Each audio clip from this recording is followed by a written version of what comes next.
On arrive, Bezrat Hashem, au dernier daf de Masechet Menachot, après qu'on a étudié longuement toute la halachot des korbanot qui se trouvent dans Zvachim et ensuite dans Menachot. La Gemara, elle nous donne l'importance de l'étude, de cette étude de Torah, avec notre parole, qui a une force incroyable de pouvoir remplacer les korbanot. La Gemara nous dit, Kol haosek veTorah Tratat, tout celui qui étudie le limoud de Korban Khatat, Ke'ilu Utir Khatat, c'était comme si qu'il avait approché un Korban Khatat au Beth Amikdash. La même chose sur Korban Hasham et la même chose sur les Menachot. La grande importance qu'il y a dans le limoud de ces Masertot qu'on fait maintenant le Siyum Bezrat Hashem.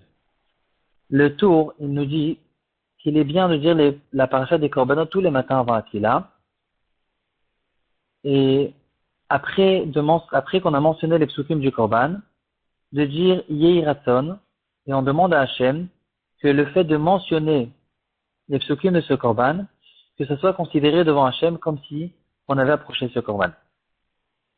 Donc il est très bien, un très bon minag de ne pas sauter les Korbanot qu'on fait avant Odou, ou au moins de dire le Korban Tamid, la paracha de Et Korban Elachmi, la Kriyat Torah de Rosh Chodesh. On va essayer de voir quelle est la force en fait, jusqu'à où on y va avec ce Mahamar Chazal. Est-ce que c'est considéré pour de vrai que quelqu'un qui dit quelques psukim, c'est considéré qu'il a approché un korban? Et plus que ça. Quelqu'un qui a fait, par exemple, il s'est trompé, il a oublié, il a fait un chilul Shabbat v'shogeg.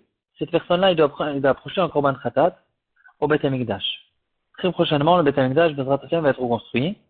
Et cette personne qui ne voulait pas attendre même une seconde, il s'est levé le dimanche matin et il a dit justement la paracha du korban khatat. Il a même rajouté la tfila du tour en disant, je te demande Hachem que la lecture de cette paracha soit considérée comme si j'avais approché un korban khatat. Est-ce que cette personne, si en fin de semaine, la même semaine, le Beth Amikdash est reconstruit et il a très envie d'amener un korban khatat, est-ce qu'il a la possibilité de ramener un korban khatat? Ou bien non, c'est fini, il a déjà ramené son korban, on ne veut plus ramener un deuxième korban sur la même avéra. Là-dessus, on voit clairement dans les poskim que non. Effectivement, c'est vrai que la lecture, c'est quelque chose qui est très important, mais ça ne pourra pas lui rendre patour d'approcher le korban khatat. Il y a une preuve dans la Gemara, c'est presque une Gemara Mefourochet, une histoire assez connue qui est arrivée avec Rabbi Ishmael ben Elisha. Intéressant que c'est le nom du Kohen Gadol qui est rentré au Kodesh HaKodeshim dans Masechet Brachot avec la chanson qu'on connaît tous. Et apparemment, après que le Beth Amikdash a été détruit, lui, il a dit, moi, je me permets de lire à la lumière d'une bougie. Et les Chachamim ont interdit la lecture à la lumière d'une bougie de peur qu'on va pencher la bougie. Et ce penchement est appelé une melacha, parce qu'on rapproche l'huile dans la flamme. On agrandit la flamme, on approche l'huile dans la mèche. Et Rabbi Shmuel ben Elisha, il a dit, moi je préfère étudier. Il était dans la même génération de Zerachami. Il avait la possibilité d'être relègue sur eux. Il n'a pas reçu cette takana. Et finalement, ce qui s'est passé avec lui, il y a deux versions dans la Gemara, mais d'après une version, il était tellement plongé dans son étude qu'il a penché la bougie pendant Shabbat. Donc, il a fait en shogeg, il a oublié que c'était Shabbat, et il a fait une melacha. Ce qu'il a fait, c'est qu'il est arrivé Motzei Shabbat, il a écrit dans son petit carnet, moi, Ishmael ben Elisha, j'ai lu et j'ai penché la bougie pendant Shabbat. Lorsque le Beth Amikdash va être reconstruit, je vais approcher un khatat shmena, un gros khatat. Et la question qu'on devrait se poser, c'est tout simplement pourquoi il a besoin d'écrire sur son carnet. Il a qu'à tout simplement ouvrir le fromage et lire la paracha du khatat. Donc on voit ici que la lecture, c'est quelque chose de très grand, de très important, mais c'est encore manquant et ça ne peut pas remplacer pour de vrai le korban. Même dans les chachamim qui disent c'est écrit ke'il ou écrive, ça ressemble, ça a une importance comme si que, mais c'est pas pour de vrai que ça s'appelle un korban khatat. Pourquoi? Qu'est-ce qu'il y a de plus dans le Korban Khatat qu'il n'y a pas dans la parole de l'étude de la Torah? Pourtant, on sait tous, parce que le Nefesh HaChaim, il nous dit que les lèvres, les lettres qui sortent de notre bouche lorsqu'on étudie la Torah, c'est quelque chose qui monte jusqu'à la couronne d'Akadosh Baruch Hu. Les malachim, ils reçoivent cette chose-là. Ça monte très très haut et ça construit des mondes entiers. Alors pourquoi une petite brebis, elle a quelque chose qu'il y a de plus? Qu'est-ce qu'elle a de plus que cette étude de Torah qui, apparemment, peut-être est quelque chose d'encore plus élevé? Là-dessus, l'explication qui nous a été donnée par le Yeshuot Yaakov, il dit que le Korban Khatat, il est consommé par les Kohanim. Les Chachamim nous ont dit, Kohanim ochlim ou be'alim itkaprim. Le Kohen, il consomme, et le propriétaire, il est pardonné.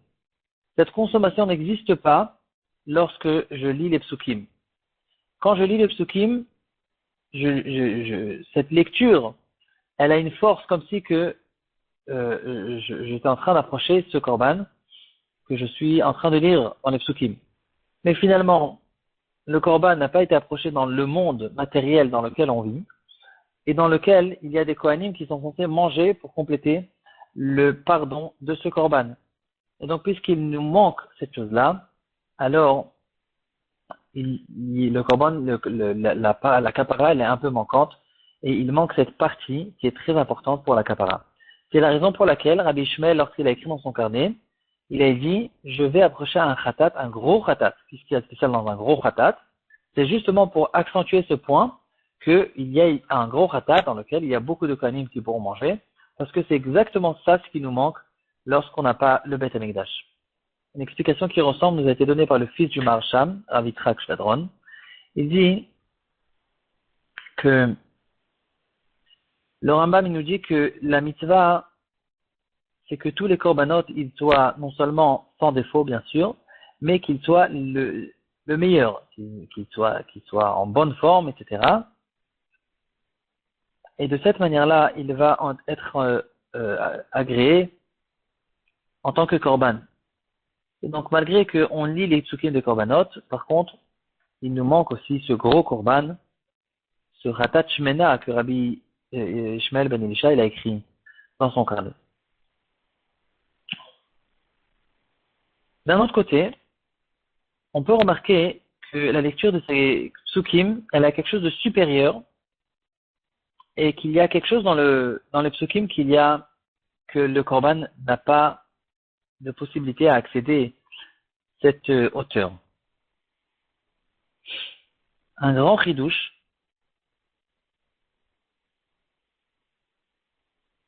qui nous a été ramené dans le Shut Har Tzvi, dans Rav Tzvi Pessar Franck. Il dit qu'une personne qui est en doute s'il a fait une Avera Beshogeg, cette personne-là n'a pas la possibilité d'approcher un korban parce que on ne peut pas approcher un korban dans un cas de doute. Cette personne-là, il a la possibilité de lire les psukim de korbanot et c'est considéré pour lui comme une kapara. Ça, encore, ça va. Un chidouche, mais bon, il est compréhensible. Un chidouche encore plus grand nous donne le Bnei Issachar dans son livre Derech Pekudecha. Il dit quelque chose d'incroyable. La lecture des korbanot, elle donne un pardon non seulement sur les avérotes qui ont été faites beshogeg, comme le korban lui-même. Le korban lui-même, il est bon que pour les avérotes de shogeg. Mais la lecture du korban, elle peut nous aider même sur les korbanot les avérotes qui ont été faites en méside. C'est écrit dans Masechet Ta'anit qu'Avraham Avinu, il a dit à Kadosh Baruch Hu, Ribono Shel Olam, qu'est-ce qu'on fait pour être pardonné? Hachem, il lui a dit, regarde, il y a des korbanot. Et alors, Avraham Avinu, il lui a dit, mais ça, c'est bien quand le Beth Amikdash existe. Mais quand le Beth Amikdash, il est détruit, qu'est-ce qui se passe avec? Alors, Kadosh Baruch Hu, il lui a dit, je leur ai instauré le seder des korbanot, et lorsqu'ils vont lire les korbanot, je considérerai comme si qu'ils ont approché ces korbanot devant moi, et je les pardonnerai sur toutes leurs fautes. Maintenant, c'est écrit, Ani mochelem al kol avonotehem. On sait tous que la faute Beshogeg, elle s'appelle Chet. Avon, c'est la faute qui a été faite Bemezid.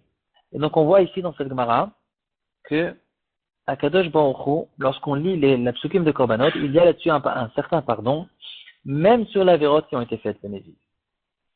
Voilà, on a fini, Baruch Hashem, avec Masechet Menachot, les Korbanot, Zvachim, Menachot. Maintenant, on passe à Choulin, les halachot de Shrita, les halachot qui nous concernent à nous tous dans notre génération et qu'on va commencer les Hashem demain.